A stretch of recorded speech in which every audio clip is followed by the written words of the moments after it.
basketball manager. Tom Rinaldi and a kid, his class, his coach, and the best in sports. All of it.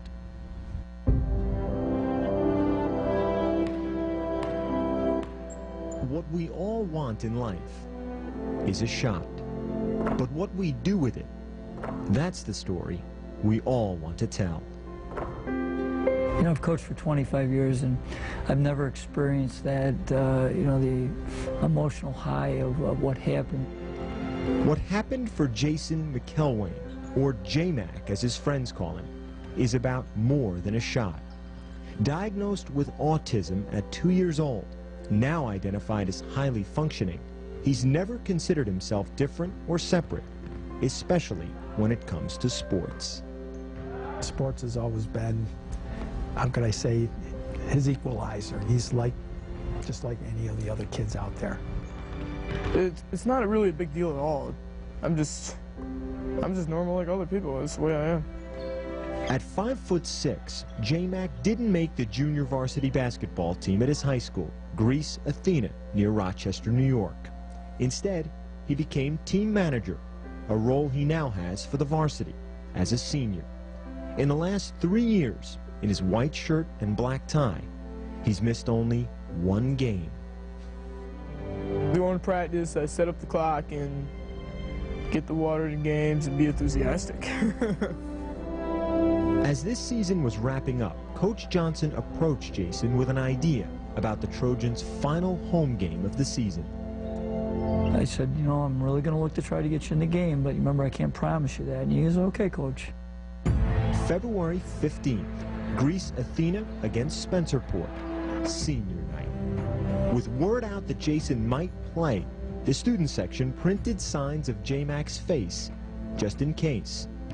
And with 4:19 left in the game, with the Trojans up by 20, Coach called down to the end of the bench for number 52. I just kind of turned and pointed at him, and he almost ran right on the court. He was so excited. Hey, Jay, you got to check in. So he hits the buzzer, and he doesn't go anywhere. It's like, now you go on the court. You know, he was so caught up in the moment. He came into the game, they all stood up and they put the signs, you know, the pictures of him up, and I got really emotional. And I sat down and started to cry. With 3:46 left, Jason got the ball. When he missed that first three, I was like, oh, and then it airballed, and I was like, man, I really just want to see him score one time. I put my head in my hands, I go, dear God, please, let's just get him a basket. Then, with 3:12 left, another chance. That third trip down the court, magic.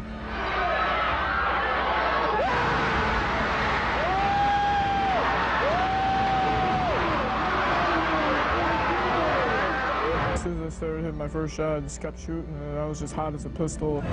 Shot after shot after shot kept going in. The basket was like this big, huge bucket, and I was shooting like they were free throws. It was just a big, huge bucket that's like huge. And I was like, oh my God, is this really happening? He has more points than me, so he's got bragging rights over me. He was unstoppable for that moment in time. He was unstoppable. He comes down the court right at the end with like 3 seconds left, and he hits this one that's, you know, probably like an NBA three. As soon as the gun ended, they stormed the court, you know. I couldn't, you know, I just couldn't dream anything like that. It felt like we won a championship. Everyone was just so happy for me. In that 4 minutes, 19 seconds, Jason was 7 for 13, 6 of 10 from three-point range, 20 points in all. In the end, Jason McElwain was the game's high scorer. Truly the most incredible moment I've ever had in coaching. I was so touched, and it was just so special to me that a young man, his dream came true, you know, and that I could help that exhaustion. What we all want in life is a shot. J-Mac took his, and now it's a story we can all tell. If it sounds like a story for Hollywood, you'd be right. McElwain and his parents have heard from about 25 movie production companies, ranging from Walt Disney Company, ESPN's parent company, to Warner Brothers to independent filmmakers. As for Greece Athena, the story doesn't end. Tonight, the team wins its semifinal sectional game. J-Mac with them all the way, back in that white shirt and black tie, handing out water bottles, encouragement, and, of course, inspiration.